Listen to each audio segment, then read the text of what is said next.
दोस्तों स्टडी 91 के YouTube channel में आप सभी का बहुत बहुत स्वागत है। और आज दोस्तों 29 सितंबर के मोस्ट इम्पॉर्टेंट क्वेश्चन को कवर करने चल रहे हैं, जिसमें पहला क्वेश्चन ये रहा आपकी स्क्रीन पर कि नासा आर्टेमिस मिशन के तहत किस वर्ष चंद्रमा पर पहली महिला एस्ट्रोनॉट को उतारने की योजना बना रहा है। तो दोस्तों क्या आप जानते हैं कि ये आर्टेमिस मिशन है क्या, इसका मुख्य उद्देश्य क्या है, या फिर नासा इस तरह के मिशन क्यों कर रहा है।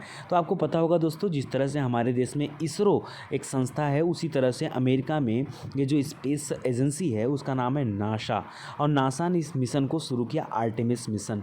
दोस्तों यह मिशन के द्वारा नासा चंद्रमा पर अंतरिक्ष यात्रियों को भेजने वाला है, जो कि चंद्रमा के अलग अलग सतह पर जाएंगे और वहाँ पर जा कर के कुछ जानकारियाँ इकट्ठा करेंगे। इसके पहले भी नासा ने 1969 में नील आर्मस्ट्रांग का नाम आपने शायद सुना होगा, ठीक है। तो उनको जो है चंद्रमा पर भेजा था, और लास्ट टाइम इस मिशन को 1972 में क्लोज कर दिया गया था। 1972 के बाद कोई चंद्रमा पर गया नहीं। इस बार आर्टेमिस मिशन के तहत फिर से व्यक्तियों को भेजने की परंपरा जो है शुरू हो रही है, और जो समय सीमा निर्धारित किया गया नासा के द्वारा इस आर्टेमिस मिशन का, इसमें समय निर्धारित किया गया 2024 का, ठीक है। जिसको आप लोग याद रखेंगे। एक प्रश्न यहाँ पर और भी इम्पोर्टेंट है कि पहली बार ऐसा हो रहा है कि किसी महिला एस्ट्रोनॉट को चंद्रमा पर भेजने की योजना बनाई जा रही है, ठीक है। तो जो लोग भी चाँद सितारे चाहते हैं वो चंद्रमा पर जा सकते हैं, याद रखेंगे, ठीक है। तो इम्पॉर्टेंट है। अच्छा, एक चीज़ और भी ध्यान रखिएगा दोस्तों, हमारे इंडिया से क्वेश्चन यहाँ पर बन सकता है आपकी परीक्षा में कि वो कौन सा भारतीय अमेरिकी व्यक्ति है जिसको इस मिशन के लिए चुना गया था, ठीक है। तो याद रखिएगा, उनका नाम है राजाचारी। क्या नाम है? राजाचारी, ठीक है। तो उनका भी नाम याद रखिएगा। 2024 इसको याद रखना आपको। और आखिरी टाइम यह मिशन क्लोज किया गया था 1972 में, वो याद रखना है। 1969 में नील आर्मस्ट्रांग चंद्रमा पर गए थे, वो बात भी आपके लिए इंपॉर्टेंट है। और राजाचारी का नाम आप याद रखिएगा। तो इतना प्रश्न आपके लिए इंपॉर्टेंट है, ठीक है। चलिए अगले क्वेश्चन की तरफ चलते हैं। अगला है, हाल ही में चर्चित न्यूट्रिनो क्या है। आपने शायद नाम भी सुना होगा, ठीक है। फिजिक्स में या केमिस्ट्री में कहीं ना कहीं तो न्यूट्रिनो का नाम सुना होगा, ठीक है। सुना है ना? चलो, नहीं भी सुना है तो कोई बात नहीं, आपको यहाँ पे बताना है कि न्यूट्रिनो है क्या, ठीक है। लिख रहा है, खोजा गया कोई नया गृह है, कोई नया घर है, या कोई उपपरमाणु का कण है, या फिर कोरोना की दवा का नाम बता रहा है, या फिर किसी तरीके की कोई वैक्सीन वगैरह है, ठीक है। तो ऐसे प्रश्न आपसे पूछे जाते हैं कि हाल ही में चर्चा में रहे न्यूट्रिनो का संबंध है किससे है, ये आपको बताना पड़ता है। तो याद रखिए दोस्तों, यह आप कह सकते हो कि एक जो है सब पार्टिकल्स है, और किसका, तो याद रखेगा परमाणु का, ठीक है। यानी एटम का जो है ये सब पार्टिकल है, इसको याद रखेगा, थोड़ा सा इंपॉर्टेंट है। ऐसे एटम तो अणु हो जाएगा, यहाँ पे हम बात करें परमाणु की, ठीक है। तो याद रखेगा परमाणु, ठीक है। ये इंपॉर्टेंट है आपके लिए, तो उसको ध्यान दीजिएगा, ओके। तो यहाँ पे अच्छा, ये भी नहीं कि पहली बार ऐसा हुआ है, इसका जो सैद्धांतिक आधार था वो बहुत पहले एक टाइम यहाँ दिया होगा 1934 में, इसके बारे में बतलाया गया था। और न्यूट्रिनो जो होता है एक तरह का वो परमाणु कण होता है, ठीक है। और यह एक इलेक्ट्रॉन के समान है, लेकिन इसमें कोई विद्युत आवेश नहीं होता। ये थोड़ा सा इंपॉर्टेंट है, तो इसको याद रखेगा, ठीक है। अगला देखिए क्वेश्चन, हाल ही में किस बैंक द्वारा सेफ पे, अभी तक तो हमने फ़ोन पे सुना था, गूगल पे सुना था, अभी एक नया पे आ रहा है सेफ पे, ठीक है। तो इस सेफ पे की सुविधा को कौन लॉन्च कर रहा है, कौन सा बैंक है? तो इमेज में देख करके आपको पता चल गया होगा कि राइट आंसर होगा IDFC, ठीक है। तो IDFC जो बैंक है दोस्तों, इसके द्वारा ऐसा किया जा रहा है।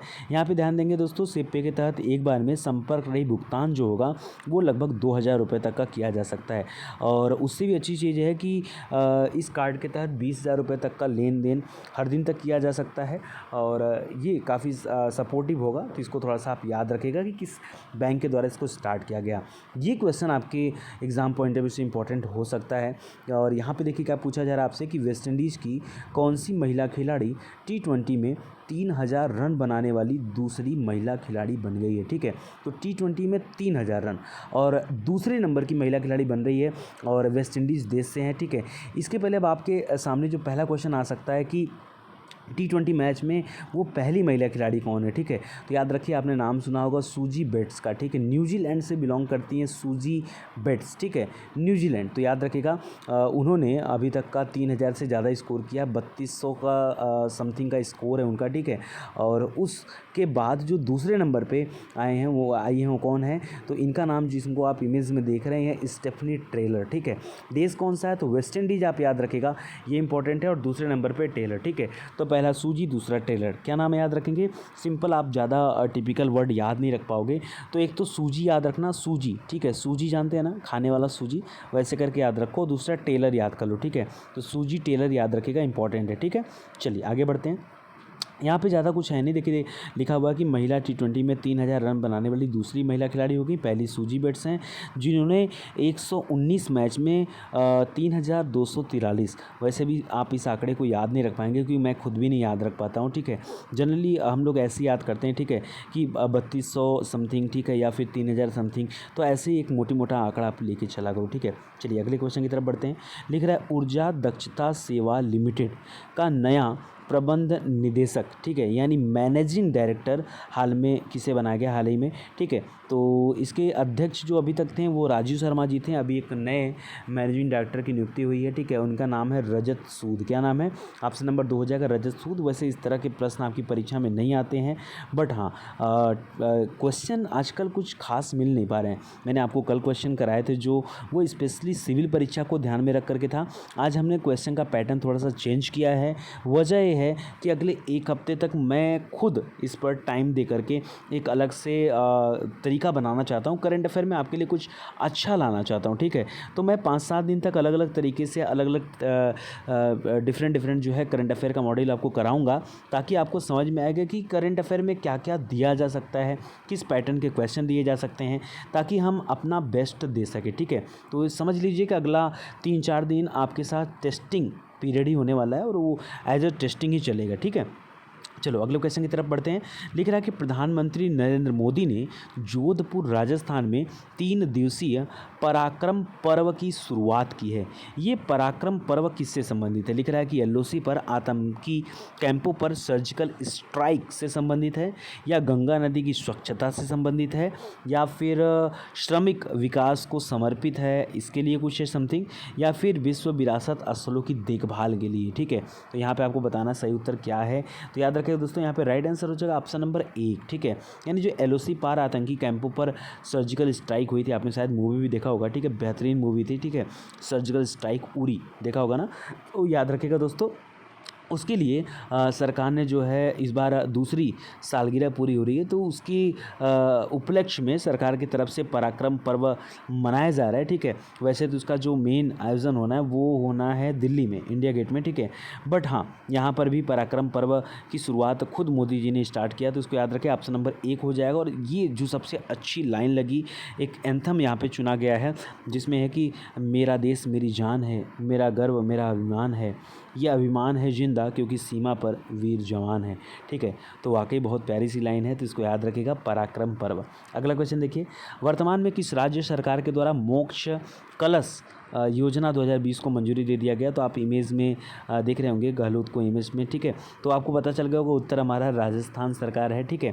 तो मोक्ष कलश योजना जो है दोस्तों, ये राजस्थान सरकार की योजना है, और इसमें आपको नाम पढ़ करके पता चल गया होगा कि मोक्ष से रिलेटेड कुछ ना कुछ तो आया है। तो इसमें आया क्या दोस्तों कि मान लीजिए किसी अपनों की जो है डेथ हो जाता है, और उसके बाद उसकी अस्थियों को जो लोग होता है ना कि यार सबसे पवित्र नदी गंगा नदी है, तो वहाँ पे प्रवाहित करते हैं, तो लोगों को आने जाने का जो खर्चा है वो सरकार देगी, ठीक है। अगर कोई भी अपने किसी खास की अस्थियां लेकर के अगर वो दूसरे स्टेट में जा रहा है, तो अब दूसरे स्टेट में कहाँ जाएगा, जाहिर सी बात है वो अस्थियों को बहाने के लिए हरिद्वार वगैरह जा सकता है, तो इसके लिए जो है राजस्थान सरकार उसको पे करेगी, ठीक है। तो इंपॉर्टेंट है, थोड़ा सा इसको याद रखिएगा। अगला है, वर्तमान में किस संगठन द्वारा कृतज्ञ हैकाथॉन लॉन्च किया गया? ये कृतज्ञ हैकाथॉन जो है दोस्तों, यहाँ इमेज में देखिए लिखा है कि Indian council of agricultural research, ठीक है, यानी ICAR के द्वारा इसको लॉन्च किया गया। तो आगे बढ़कर इसको पढ़ भी लेते हैं। कृतज्ञ का जो पूरा नाम है वो है कृषि तकनीकी ज्ञान, ठीक है, कृषि तकनीकी ज्ञान। अब आपको नाम से भी पता चल गया होगा कि इसके अंदर क्या होने वाला है, ठीक है। कृषि तकनीकी और ज्ञान, तीनों बातें याद रखना आपको इंपॉर्टेंट है। लिख रहा है कि यह राष्ट्रीय कृषि उच्च शिक्षा परियोजना के तहत स्टार्ट किया गया है। इसका उद्देश्य कृषि के मशीनीकरण, विशेष रूप से महिलाओं के अनुकूल उपकरण को बढ़ावा देना है, ठीक है। अगले क्वेश्चन की तरफ बढ़ते हैं। हाल ही में उत्तर प्रदेश सरकार द्वारा मान्यता प्राप्त पत्रकारों को कितने रुपए स्वास्थ्य बीमा प्रदान करने की घोषणा की गई है, ठीक है। तो इसमें पत्रकारों के लिए 5 लाख रुपए का जो है स्वास्थ्य बीमा दिया जा रहा है, ठीक है, और वो भी उत्तर प्रदेश सरकार की तरफ से दिया जा रहा है। इसके अलावा दोस्तों अगर किसी पत्रकार की मृत्यु कोरोना की वजह से हो गई है तो ऐसे में उसके परिवार वालों को 10 लाख रुपए का मुआवजा दिया जाएगा, ठीक है। तो इसको आप लोग याद रखिएगा, इंपॉर्टेंट है, ठीक है। चलिए, हाल ही में बेटी दिवस कब मनाया गया? आप हमेशा मदर्स डे पढ़ते हो, फादर्स डे पढ़ते हो, ठीक है, सब कुछ पढ़ते हो, बट बेटी दिवस जो है आप नहीं पढ़ते हो, ठीक है। तो याद रखिएगा जनरली कि डॉटर्स डे जो है वो हर साल वैसे 27 सितंबर को इस बार मनाया गया, बट हम ये कह नहीं सकते कि हर साल इसी दिन मनाया जाता है, क्योंकि इसके लिए जो नियम है वो क्या है कि सितंबर का जो आखिरी संडे होता है ना उसी दिन। अब आखिरी संडे भाई किसी दिन पड़ सकता है, हो सकता है 30 को पड़े, फिर हो सकता है 29 को, 28 को, 27 को, 26 को, ऐसे कुछ भी हो सकता है, ठीक है। तो उसको आप लोग याद रखेंगे, 27 सितंबर 2020 को डॉटर्स डे मनाया जाता है। और जनरल सी बात है कि जिस दिन डॉटर्स डे मनाया जाएगा उस दिन डॉटर्स को क्या किया जाएगा, सम्मानित किया जाता है, ठीक है। तो इसको भी आप याद रखेंगे, 27 सितंबर इस प्रश्न का राइट आंसर है, ठीक है। तो आज के लिए दोस्तों बस इतना ही, उम्मीद करता हूँ आपको अच्छा लगा होगा। बस आप अच्छे से पढ़ते चलो और आगे बढ़ते चलो, ठीक है, इतनी कामना आपसे। और आगे दोस्तों 2-3 दिनों तक जो करंट अफेयर रहेगा वो मैं खुद से रिसर्च कर रहा हूँ, बट अलग अलग टाइप के करंट अफेयर दिया जा रहा है आपको। कल मैं आपको थोड़ा सा और डिफरेंट पैटर्न में करंट अफेयर दूंगा। अभी 3-4 दिन जो मैं दे रहा हूँ आप खाली शांति से देखते जाओ, पढ़ते जाओ, फिर आप डिसाइड करना कि कौन सा चीज़ बेस्ट है। क्योंकि मुझे ऐसा लग रहा है कि एग्ज़ाम जो आपके हो रहे हैं उसको ध्यान में रख करके हमें लीक से हट करके करंट अफेयर पे काम करना पड़ेगा, तब तो जा कर के एग्ज़ाम में कुछ फ़ायदा मिलेगा। अदरवाइज़ घिसे पिटे तरीके से पढ़ने में कोई मज़ा नहीं है। और सिंपल सी बात है यार कि करंट अफेयर बहुत ढेर सारा, मैं आपको 10,000 करंट अफेयर दे दूं और बोल दूं कि इसमें से सारे आपके एग्ज़ाम में आ जाएंगे, तो जाहिर सी बात आ जाएंगे यार। क्योंकि 10,000 करंट अफेयर वो आप कभी याद कर नहीं पाओगे और ना ही कभी आप साबित कर पाओगे कि आपने नहीं पढ़ा है, ठीक है। तो वो चीज़ें नहीं करनी हमें। हमें क्या करना है कि हमें लिमिटेड करंट अफेयर, मतलब 60, 70, 80, 90, 100 अगर हमने किसी एग्ज़ाम में करंट अफेयर दे दिया आपको, तो आपके एग्ज़ाम में जो क्वेश्चन होंगे वो वहीं से बनने चाहिए, ठीक है। तो इतना गट्स लेके चलो तब तो कुछ अच्छा है। इसलिए दोस्तों हमारी टीम अभी जो रिसर्च कर रही है उस रिसर्च के अनुसार हम लोग अगले 3-4 दिनों तक ऐसे ही करंट अफेयर देने वाले हैं, ठीक है। बाकी की सीरीज यूट्यूब पर अपलोड की जा रही है, तो उसको देखते रहिए, अच्छे से पढ़ाई करते रहिए। और ऐप भी दोस्तों आप सभी इंस्टॉल कर लीजिए ताकि आपकी ज़्यादा से ज़्यादा पढ़ाई लिखाई हो सके, ठीक है। तो अभी के लिए बस इतना ही, मिलते हैं अगले लेक्चर में, तब तक के लिए धन्यवाद। Thank you so much.